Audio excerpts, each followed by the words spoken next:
this character balance overhaul is gonna feel really, really, really good. Hopefully. Okay. Support gem system overhaul. Okay, so this is gonna be interesting. Support gems are an area that got some of the most major changes to the core design. They are what enable so many interesting mechanics and different ways to play. But Path of Exile 2's support gem system has just never been quite right.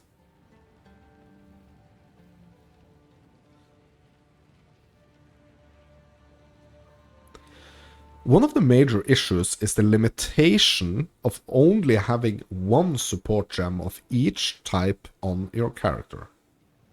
We didn't want builds to become just using the same 5 most powerful supports on every skill, but we also wanted to encourage you to combo your abilities. We have removed the restriction of having one of each support gem per character. You can use as many copies as you like. So here's my freaking question. Can you use 5 of the same supports on one skill?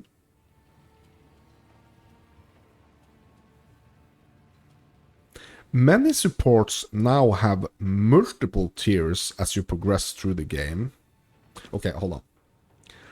Hold on. I need to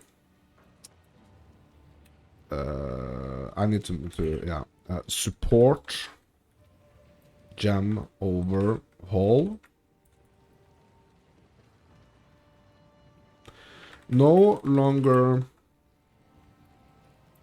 limited to one of each support per character.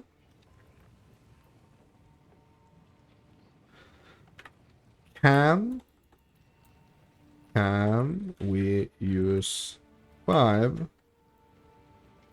of the same support on one skill?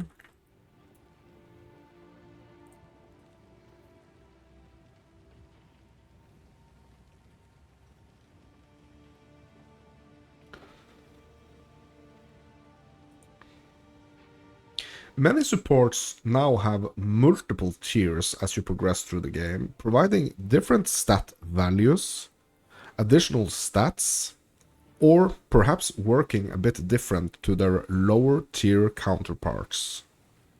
Due to these changes, many existing support gems, which will now be tier 1 for cases where multiple tiers now exist, have received small numerical balance changes.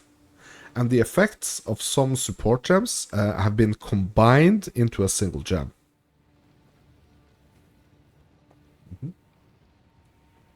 That's interesting. We have added 11 new support gems with 0.3.0. Okay, so we can't see which one. Okay.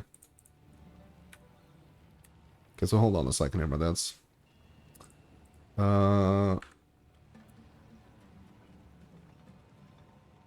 So is there any way, anywhere to see like, okay, early access patch notes, hold on. Content update. Okay, so these are actually the patch notes right here. Okay, so we can't see any like, so I kind of like wanted to actually be able to see like what the 11 new support gems are gonna be. Okay, but I'm just gonna... Okay, 11 new support gems. So that's gonna be counting as new content to me, my dudes, because I really want to have a look at these new... unknown for now.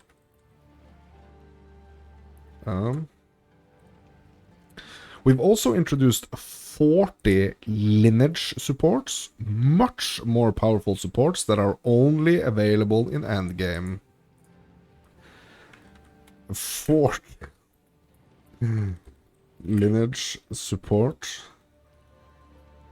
only in endgame.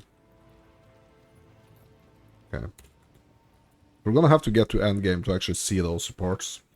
A number of support gems with simple effects have been renamed with names that more obviously hint at their functionality.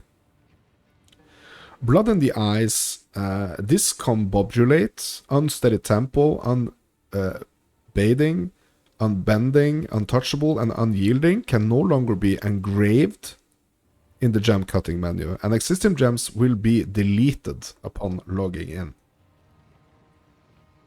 Okay, so I guess they have been kind of like combined or something. Updated the wording for support gems which add a cooldown to supported skills. This has not resulted in a change in functionality, with the exception of Expanse support, which incorrectly had a 6-second cooldown when it stated 8 seconds. It now correctly has an 8-second cooldown. Okay. Updated the description of Last Gasp support to mention that supported minions die before the support's duration expires if they take damage exceeding their maximum life while fatally wounded. This functionality was already present, but was previously not mentioned. Support gems which support skills you use yourself can no longer support persistent skills. They can still support gems that have both a persistent component and a manually activated component, such as Plague Bearer. Okay. In addition, we fixed a bug where numerous supports, which support skills you use yourself, could support skills used by totems or triggered skills. These no longer do so unless they specify otherwise. Clarified the wording of muster support to refer specifically to the number of different reviving minions you have. This is not a functional change. Okay. Having a skill with socketed support gems you do not meet the attribute requirements for now disables just those supports instead of disabling the entire skill. Hallelujah. Yeah, bro, that's a big one. Just like casually throwing it in at the end here. But yeah, that's a big one. The Lightning, Cold Fire, Chaos Infusion support gems have been renamed to Lightning, Cold Fire, Chaos Attunement. Okay. Okay, so we went through this new content and features here. So that takes us to the endgame changes. Currently, access to most Pinnacle content requires the same key at the easiest and most difficult versions of the content. This creates a negative feeling where at lower difficulties, instead of wanting to run the content, you're often better just selling it to someone who can run it at maximum difficulty. To address this, each content, excluding the Arbiter of Ash, will now drop splinters, which will not form into singular items. Instead of using the singular items, combined items in the Realm Gate, you can now just bring your splinters. Upon inserting the splinters into the Realm Gate, an interface will appear, allowing you to pick your difficulty, each with a different entry cost.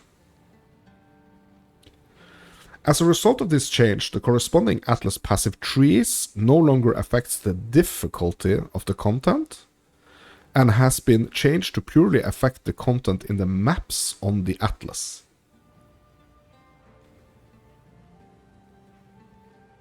Existing simulacrums, breachstones, and audience for the kings can be right-clicked to grant 100 of the relevant splinter.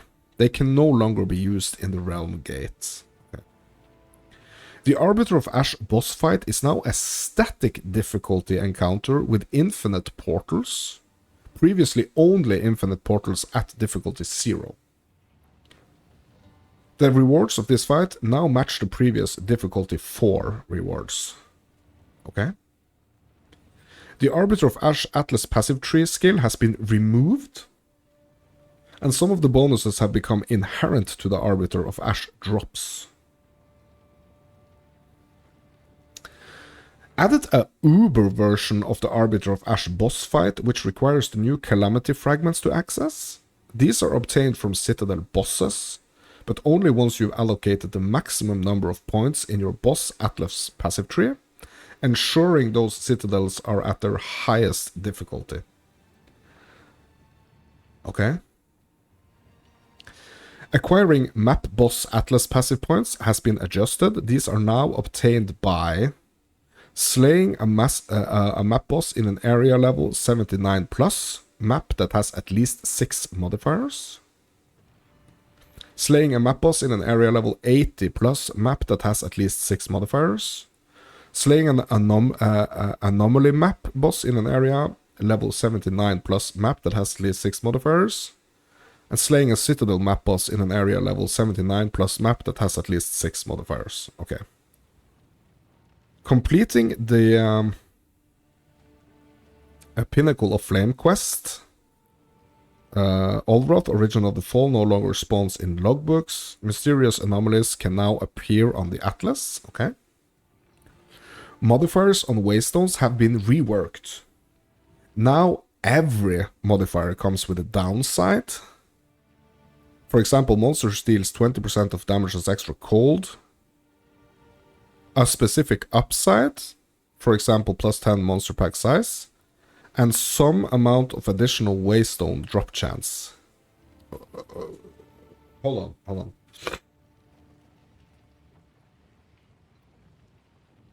Okay, so now every single Waystone,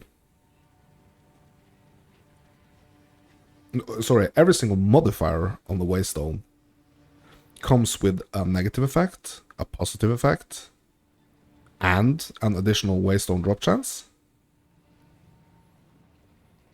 Downside modifiers have been made weaker to account for the ability to have more present than before. Okay. Unidentified corrupted Waystones can now be used to access a corrupted nexus. What?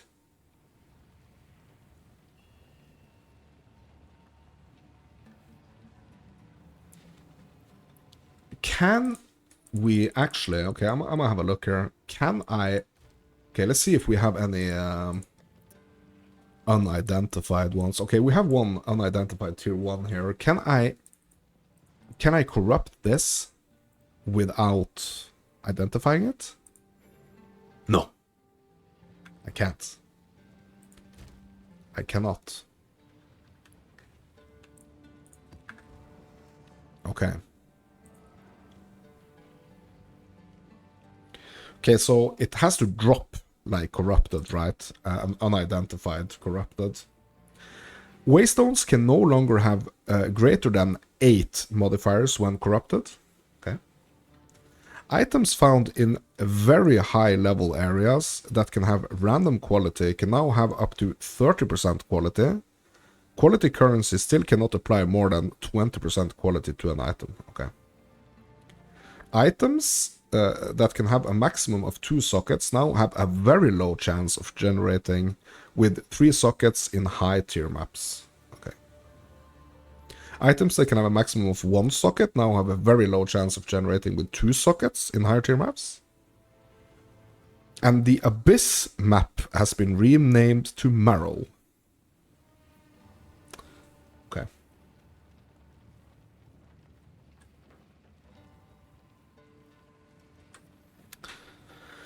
Alright. So, Atlas passive tree changes. I'm going to turn on my fan as well.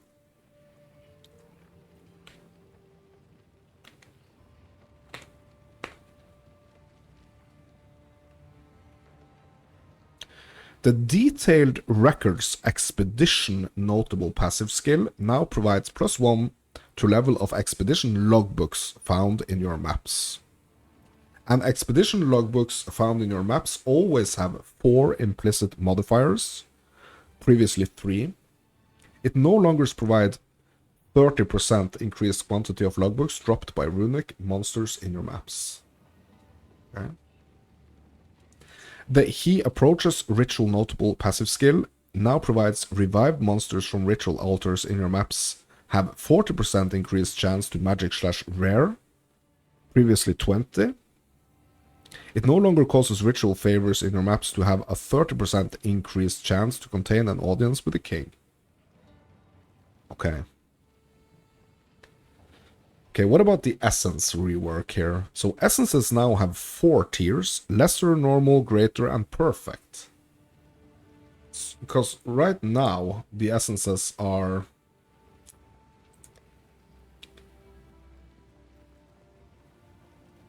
normal, greater, and I don't know exactly what these are, to be honest. Are these the perfected ones? Are these like, is this like the third? Yeah, I'm not sure. Not sure. Instead of adding a modifier of a certain tag, essences now add a specific modifier, depending on the tier of essence and type of item it is being applied to. Lesser, normal, and greater essences can upgrade a magic item to rare, adding a guaranteed modifier. What? Hold up. Lesser, normal, and greater upgrade magic item to rare, adding a guaranteed modifier. Perfect essences and essences obtained through corruption remove a random modifier and augments a rare item with a new guaranteed modifier. What? Yeah, that's cool. Like removing something that you don't want and adding something that you want, bro. Bro, that's cool. Added 7 new types of essences. Essences of Torment have been renamed to Essence of Abrasion. Okay. Essence of Hysteria now augments different guaranteed modifiers based on the type of item it's applied to. Okay.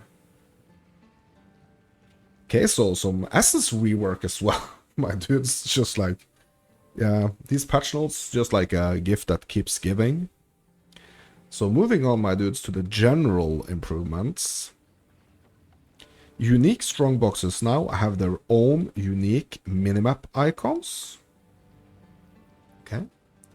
Added a minimap icon to the Rain Festival Beetle monster from the unique strongbox.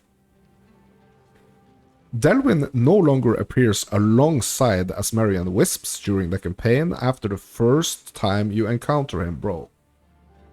Bro, that's so good, because, I mean, he's so annoying. Like, when he's running around, like, freaking even, like, in Endgame, he's running around, like, just being super annoying.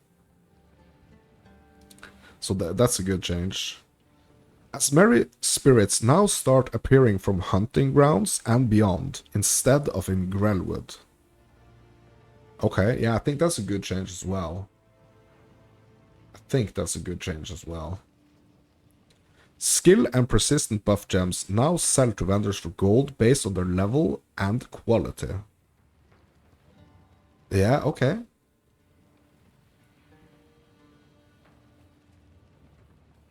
Okay, so you're gonna get more for like, okay, so how is this right now? Okay, let's grab some gems. Let's grab a, uncut level 3 and an uncut levels, yeah, let's go, like go higher for the sake of, okay, so we have one uncut 3 here, one uncut 18. I think they both are selling for like 25. Yeah, both are selling for 25, but that means that the change here is gonna be like, maybe this 3 is gonna sell for 25, but maybe this is gonna sell for like 250. I don't know.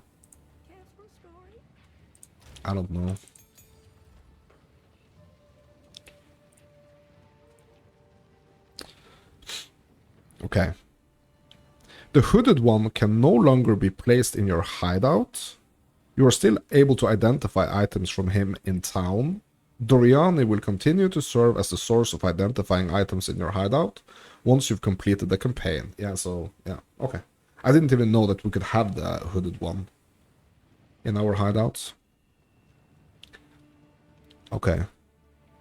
Or, I mean, I haven't been paying attention to that. Certain boss arena entrances no longer have a teleport for party members to enter after the fight has started. These players can instead just walk in. Okay. You are now able to log directly into town or hideout by holding control while selecting a character. Ooh. Okay. That's interesting. You can now use checkpoints to warp to the waypoint in an area as well as other checkpoints. What? What? Hold on. Does that mean that if you have been visiting like 2 areas recently, you can actually warp from like one waypoint in one? Oh, hold on. You can use checkpoints to warp to the waypoint in an area. Oh yeah, okay, no. Okay, so it only means that you can use checkpoints to warp back to the waypoint, right? Yeah. Okay, I understand. Yeah. Omens can now stack with a maximum stack size of 10. Nice. Orb of Chance has received new 3D art. Okay. Uncut skill, support, and reservation gems can now be traded through the currency exchange. Oh my god. Oh my god. Yes. Oh my god. Oh my god. Oh yes. Now the freaking skill gems can actually be traded through the currency exchange. Oh my god. Hallelujah, bro. Yeah, that's a big one. Party members can no longer fruitlessly attempt to open expedition portals. What?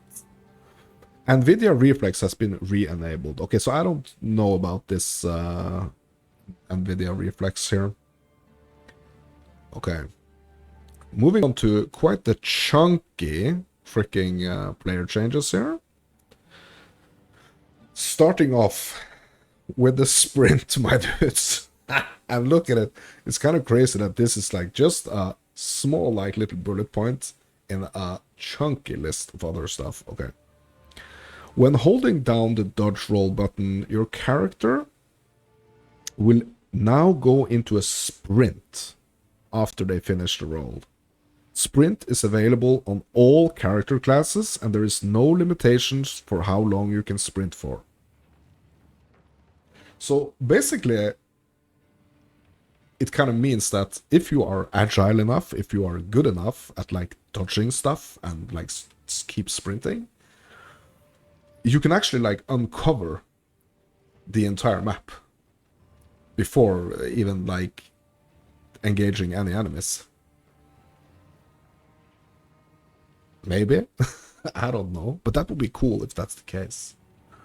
Primary purpose of this sprint feature is to make navigation areas faster when out of combat. Though if you do take a hit while sprinting, you will fall to the ground. And they will stomp you. So it doesn't say here that they will stomp you, but that's what's going to happen, right? If a pack is like around you and one of them is able to like freaking trip you to the ground, bro, they are gonna swarm you. You can no longer socket multiple copies of the same skill gem into your main skill sockets. Skills not granted by gems and skills socketed into persistent buff skill gems do not count toward this limit. Okay. You can still have multiple copies of specters or tamed beasts, but only one of each kind of monster. Okay. Okay, so here's a new one. Player evasion now works on all hits except boss skills that have a red flash. The evasion formula has been adjusted to lower the percentage of hits that will be evaded by a given amount of evasion. What?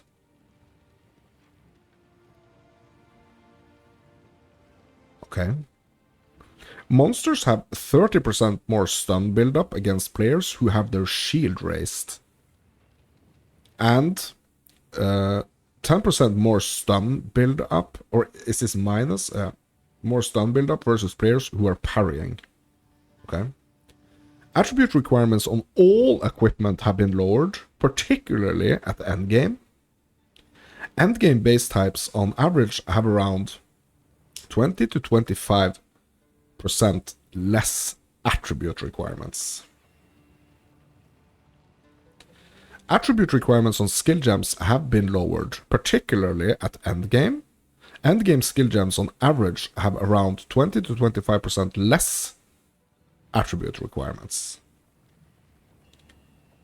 Fire damage no longer inherently has a chance to ignite. Instead, it inflicts a flammability on the enemy based on the damage dealt. Flammability is a debuff that lasts for 8 seconds on monsters and grants all fire damage against the enemy, including the hit that applied flammability, a chance to ignite that enemy equal to their flammability magnitude. Flammability lasts for 4 seconds on players, bro. Bro, is this gonna fix? So that's what I'm wondering. Is this actually gonna fix fire damage? Is it gonna make me able to do my Flame Sork?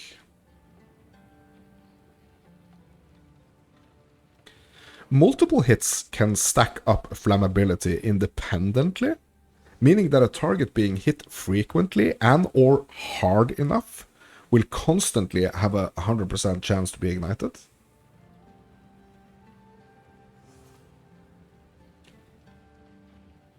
Effects which don't hit but ignite targets as though they did, such as from incinerate or ignited ground, also inflicts flammability, but are not able to ignite targets until the target has 50% flammability. Bro, a bunch of changes to flame here.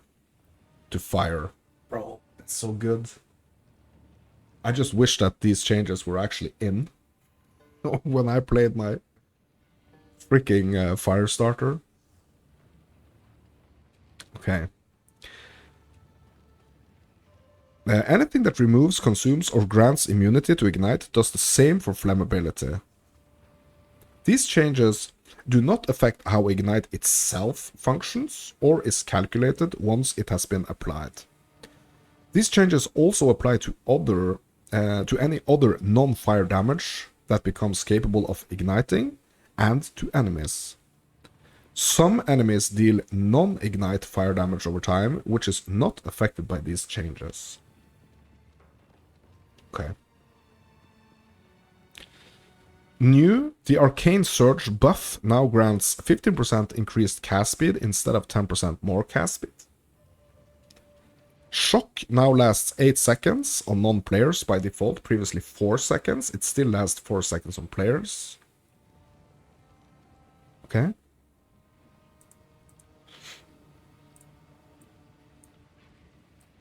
Okay.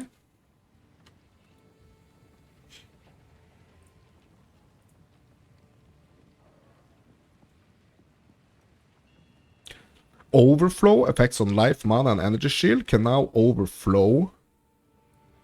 Okay, no, chill. Yeah, we have this chill here. I need to do the chill one. Hold on a second, that is.